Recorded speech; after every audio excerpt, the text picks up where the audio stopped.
inquiring about English courses at a university language centre. You now have 30 seconds to read questions 1 to 7.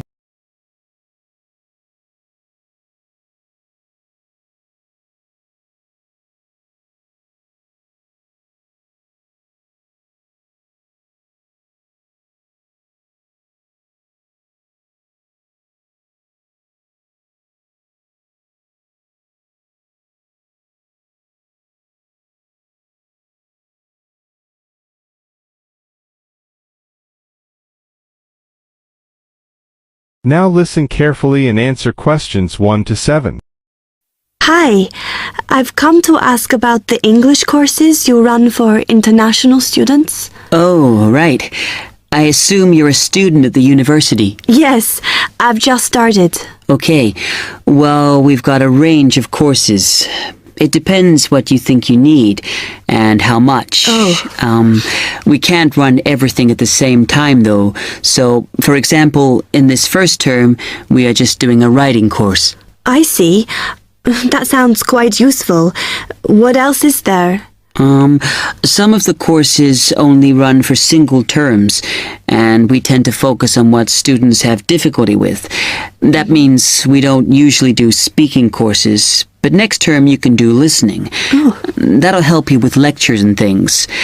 Our provision is all based on what the majority of our international students need. So, is everything term-based? There's nothing that you run all year? Well, let's have a look. Yes, there is a class for vocabulary and grammar every term. That's for everybody, but it's split into 3 or 4 levels. And what about in the holidays? We don't do anything during the winter or spring break. But over the summer, there's just general classes because that's what most students want. A bit of everything. Okay, quite a variety then. I'll have a think about what I really need because I haven't got much time. Do you have about 20 students in each class, the same as our science seminars? We try to keep it at about 12 and certainly not more than 15. It's important for language classes. They're very different from your normal courses. Right. And how much are the classes? The rate varies depending on how many hours you attend, but you shouldn't have to pay. Usually, the department will fund you and even sort out which classes you need. Brilliant. It would be quite useful for me to have a certificate to take back to my country. Do you put us in for exams? Yes, but we don't like them to clash with your main course exams in June, so we run them in May. Oh. That leaves you time for revision. Do I have to sign up for something now? I'm not quite sure what I want. Classes haven't quite started yet, so you've got time to decide what you do. All we insist is that you sign up before week 5. That gives you about 3 weeks to decide. Okay. You now have Some time to look. to read questions 8 to 10.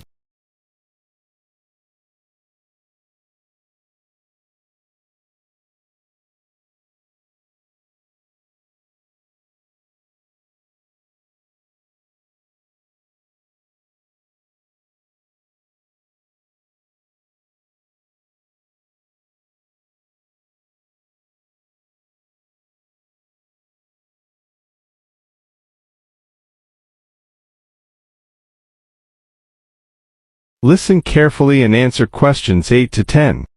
Then, when you've made up your mind, you need to come back here to the administration office to enroll. What do I need to bring with me when I enroll? My identity card, I guess. Yes, or your passport. Then you'll be given a registration form, which you'll have to show to the teacher when you have your first class. Okay. And should I ask my tutor about which classes I should do then? Yes. Then you get a note from him and give that to the desk when you register. Can I use the computers here as well? Yes. You'll be given a password when you go to your first class. So remember to bring a disk with you to save your work on, as you won't be allowed to save it on the hard drive. Okay. Will I need anything else? dictionary? We've got loads of those here that you can borrow, but you'll need a notebook as we don't provide paper or files. Okay, thanks. That is the end of part 1. You now have half a minute to check your answers.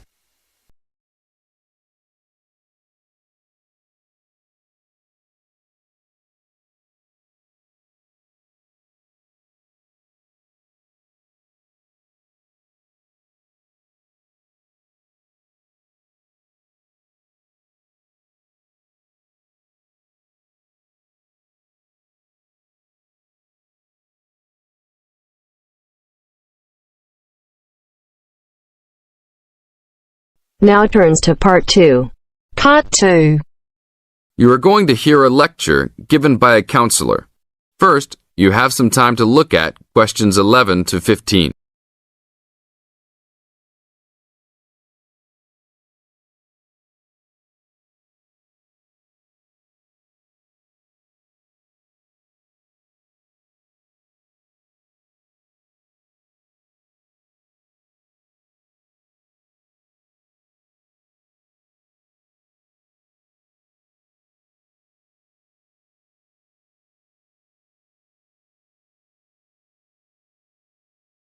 Now listen to the tape and answer questions 11 to 15. Hi, I am your counselor for this year. Today, we will visit the facilities available to you on our campus. As students, you should take advantage of everything you have available to you. How many of you like sports? Well, I hope most of you do, because our school has great sports facilities. We have an indoor gym with state-of-the-art equipment. First, I want to tell you about our basketball facilities. There are 2 basketball courts. Both are full court and open for student use. We offer basketball leagues that all students are invited to join. Just sign up with a team. Usually, there are games on the courts, but during league time, only the teams are allowed to use the courts. The basketball courts are open 24 hours a day. If you want a job, you can be a referee at the games. Next, I want to tell you about the tennis facilities. We have 5 tennis courts available for student use. The tennis courts are open every day, 8 a.m. until 10 in the evening. You should call ahead to reserve a court because they are very popular and can often be booked weeks in advance. There are rackets and balls available for rent at the front desk of the courts. There is an Olympic-sized swimming pool that is open for students and the general public. There are also showers and locker rooms available. The swimming pool is open every day, 9 a.m. until 7 in the evening. There are openings for the position of lifeguards, so if you are looking for a job in the sun, this might be good for you. Now look at questions 16 to 20.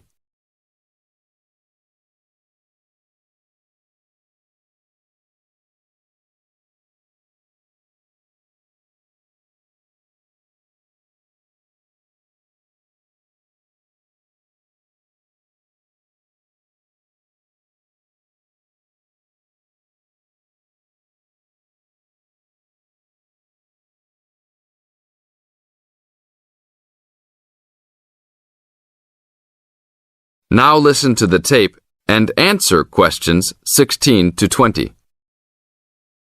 There are also 2 weight rooms and a gymnastics room.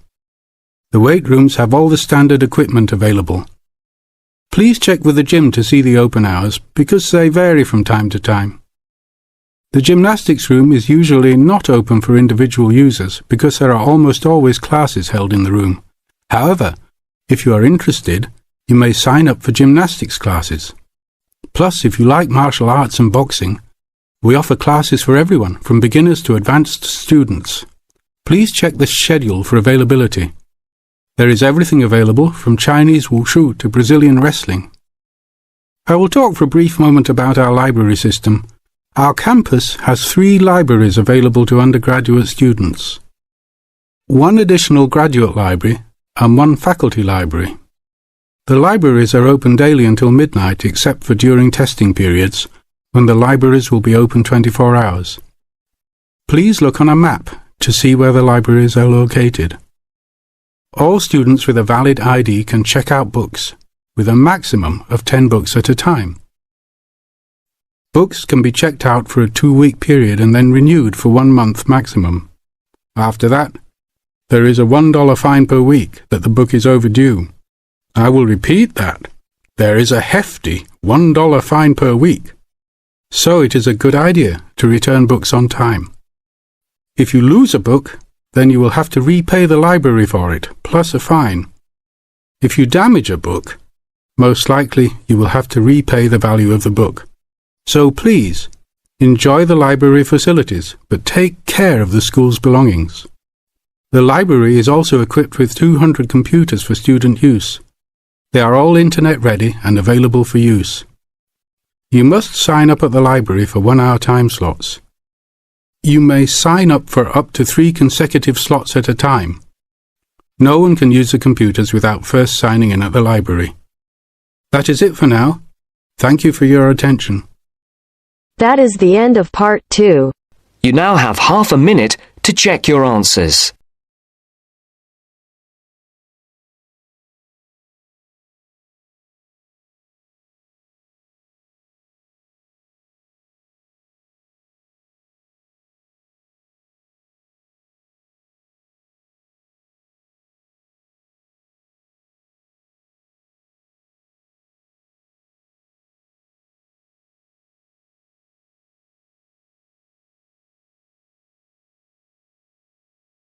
Now turns to part 3. Part 3. We'll hear a conversation between Mrs. Lamb, a member of the staff in a large hospital, and Andrew, who is a student in the nursing school. Mrs. Lamb is explaining the rules about visiting hours in the hospital. First, you have some time to look at questions 21 to 24.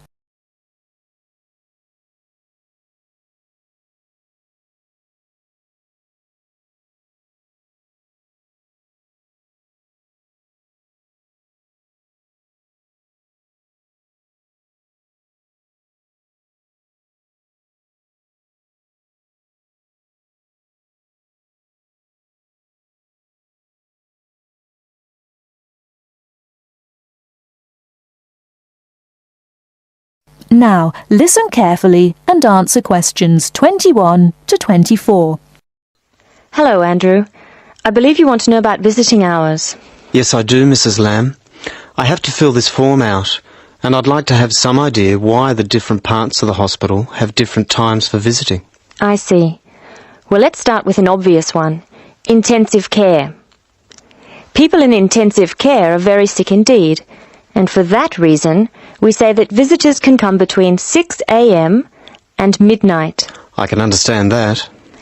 At the other end of the scale, our maternity patients are usually quite well, but we restrict their visiting hours from 8 a.m. to 8 p.m. We find they get very tired if we permit visitors all the time. I see. What about the surgical wards? The doctors prefer to do their rounds early in surgical, so visiting hours are 9 a.m. to 9 p.m. Surgical patients are often on very heavy painkillers, and they aren't really very good company for their visitors. But surely the visitors come to cheer up the patient, not the other way round. Of course. And often the visitors are able to help the patient a lot. That's why we allow visitors all day, the full 24 hours in the emergency ward. They help comfort the patient while they're waiting to be diagnosed. Of course, it's not just everyone who can visit a sick patient. People in intensive care can only be visited by their immediate family. What's more, we only allow 2 people in at any time. We let children of the immediate family in to visit people in intensive care, but we don't like to do it. It's very hard on the children, and it may distress the patient. However, if the patient asks for the child, and the family agrees, that's okay. What about children in maternity? Of course we let them in. They're very pleased to see their mothers. The rule in maternity is everyone may visit, up to 6 people at a time. The maternity ward is quite sociable after all. The surgical ward must be different. It is indeed. We don't allow children in the surgical ward because of the danger of infection. And as you know, we restrict the hours. There are a lot of procedures which must be carried out on surgical patients, and we only let 2 visitors come in at a time. And in emergency, people are allowed to visit all the time? Oh yes, we rely on patients' relatives to be there for them, and we permit everyone to visit the emergency department at all hours. However, we restrict it to 3 visitors for each patient. Otherwise, the room just gets totally crowded. Before you hear the rest of the talk, you have some time to look at questions 25 to 30.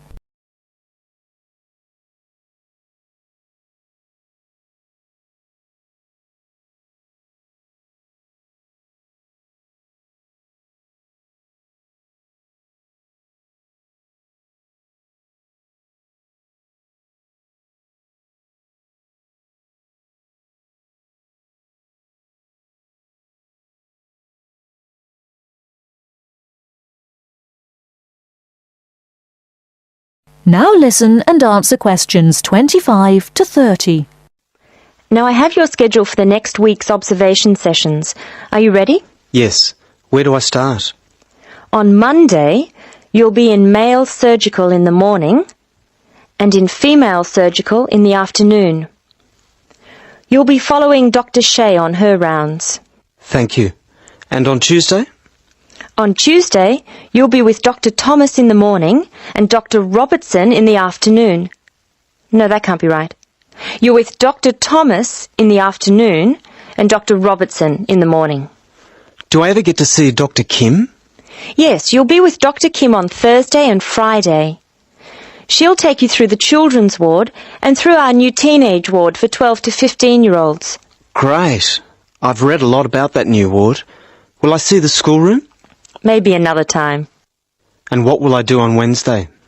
On Wednesday, you'll join the other students for lectures. You'll be in the Redmore lecture room between 8 and 10 a.m. and later between 2 and 3 p.m. Thank you. Do you know how big my class is?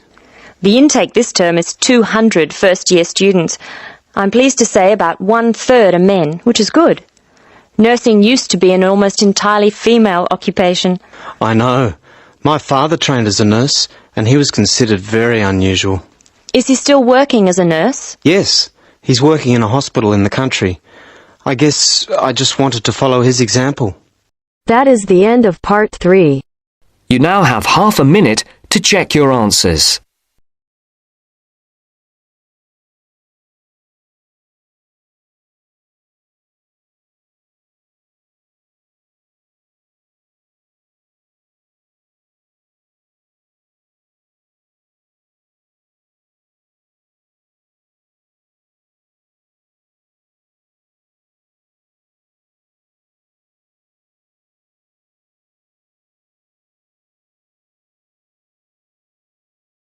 Now turns to part 4. Part 4. You're going to hear a lecture on some useful information for your travelling around Britain. Listen to the first part of the lecture and complete the notes below. First, you have some time to look at questions 31 to 40.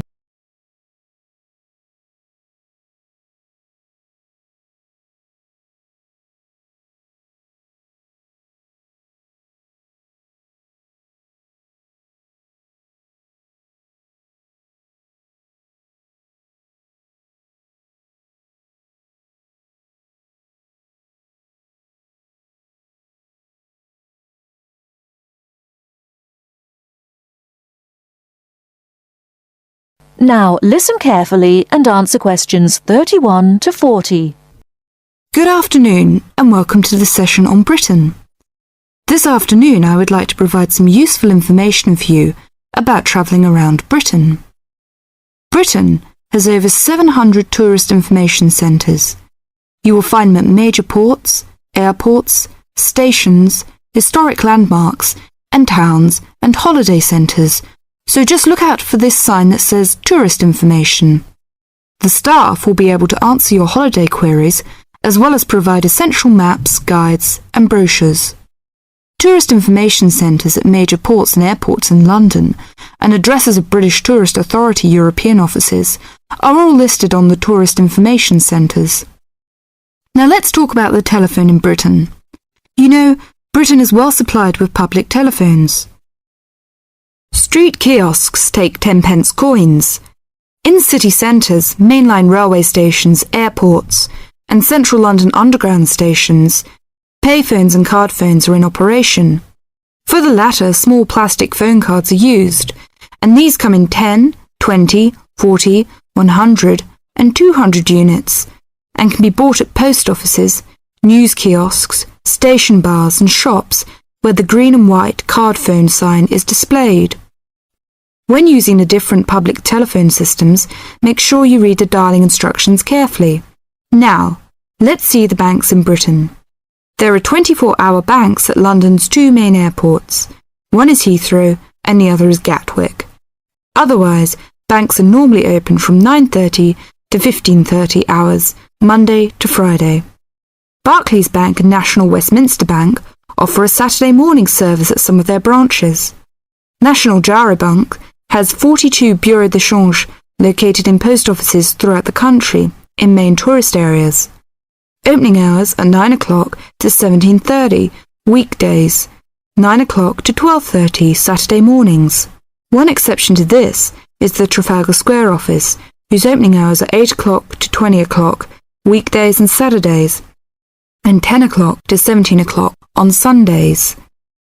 The Bureau de Change services are available to overseas visitors. Visitors can change their money there. You can also change money at Bureau de Change, large hotels, department stores, and travel agents. Be sure to check in advance the rate of exchange and the commission charged, as these vary considerably. Wherever possible, you are advised to use a bank or Bureau de Change, which conforms to the BTA Code of Conduct. In most cases, this is indicated by display of the code. That is the end of part 4. You now have half a minute to check your answers.